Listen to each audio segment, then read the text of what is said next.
É preciso dizer claramente que a imprensa teve um papel muito importante, muito negativo, evidentemente, na deflagração do golpe militar e na manutenção da ditadura. Porque já antes de 64, durante o governo do Jango, houve uma orquestração muito grande da imprensa e de grande parte do Congresso, que deputados haviam sido claramente eleitos com dinheiro norte-americano por via de uma instituição chamada IBAD, Instituto Brasileiro de Ação Democrática. Esse IBAD conseguiu eleger uma bancada pró-americana muito forte. E os jornais recebiam dinheiro norte-americano, ou diretamente, ou mediante as empresas americanas sediadas no Brasil. Foi assim que só um jornal, se pode dizer que apenas um jornal, esteve contra o golpe. Fora os jornais menores ainda, só um jornal teve contra o golpe, foi a Última Hora. Quando foi deflagrado o golpe, o Correio da Manhã também começou a ter uma posição contra o golpe e não resistiu à pressão econômica e teve que fechar. Fechou porque não tinha anúncios, porque o governo militar impedia que alguém anunciasse no Correio da Manhã. E então os grandes jornais brasileiros, todos eles, que continuam aí, se somaram à ditadura militar. Houve uma exceção muito interessante, que foi de 13 de dezembro, não foi de dezembro, com o ato, com as 13 de dezembro de 1968, com o Jornal do Brasil, que furou a censura e conseguiu, aliás, com um expediente genial, porque o governo, o censor, queria a manchete primeira página. E disse, não, nós não temos manchete na primeira página. E realmente não deu manchete. O jornal teve a primeira página só com a notícia do AI-5, sem manchete. E com algumas coisas muito curiosas. Por exemplo, a censura não censurava o tempo, a previsão de tempo. Então o Jornal do Brasil publicou chuvas e trovoadas em Brasília, temporais pelo país inteiro, quando estava um dia muito bonito. Era a forma de denunciar o golpe que tinha sido perpetrado com o ato institucional número 5 de 13 de dezembro de 1968.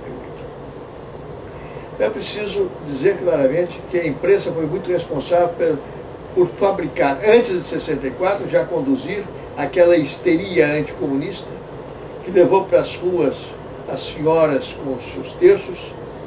E mais ainda, pouco antes, o governo americano tinha enviado aqui um padre famoso dos Estados Unidos, porque não podia mandar pastor protestante, porque o Brasil naquele tempo não tinha tantos protestantes quanto hoje. O país era profundamente católico. Então mandou um tal de padre Peyton, com uma chamada Cruzada do Rosário pela Família, cujo lema era "A família que reza unida permanece unida".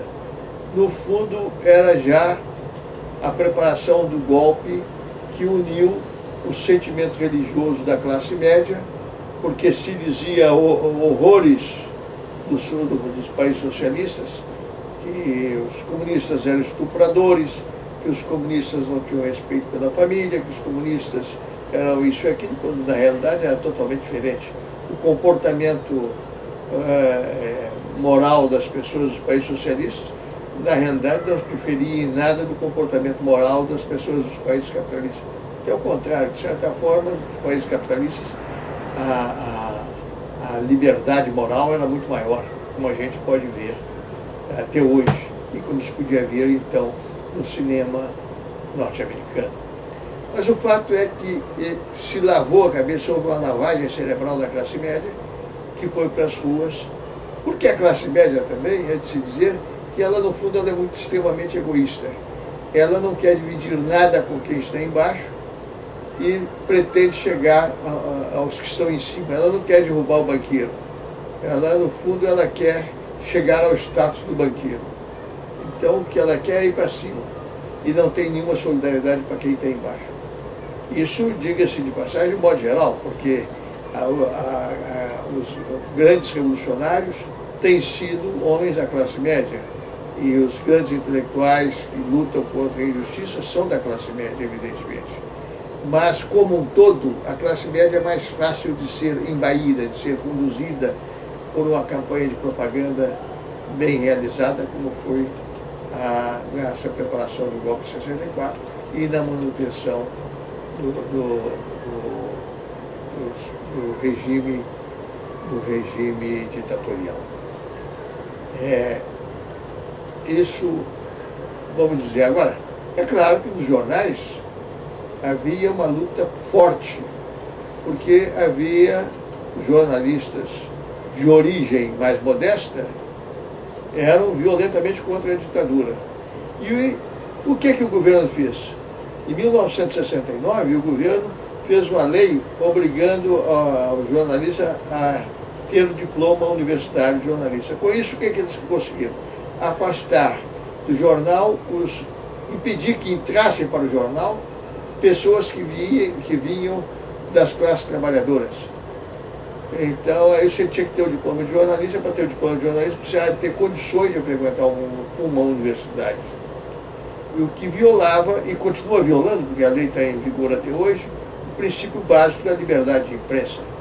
Qualquer pessoa tem o direito de ser jornalista. Diga-se de passagem que a Constituição alemã é nisso muito precisa. A Constituição alemã atual, ela é muito precisa, quando ela diz que qualquer pessoa pode usar o título de jornalista, porque jornalista é qualquer pessoa que publicou alguma coisa em algum jornal. Aqui no Brasil, eles exigem um diploma de jornalista, que é uma forma de levar para os jornais a classe média deslumbrada, que está acontecendo hoje. O emasculamento do jornalismo brasileiro decorre dessa origem de classe dos profissionais. Quando eram pessoas que vinham do povo, a situação era diferente.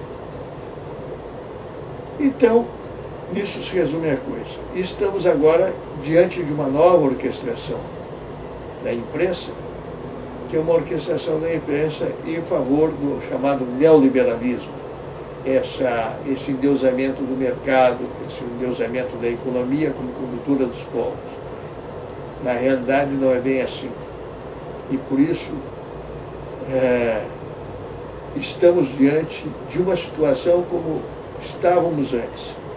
Ou avançamos no projeto nacional de soberania e desenvolvimento, ou nos tornamos, de uma vez por toda, uma colônia do império hegemônico hoje, que são os Estados Unidos. Mas eu estou certo de que as coisas hoje estão mudando, porque estão mudando dentro dos próprios Estados Unidos.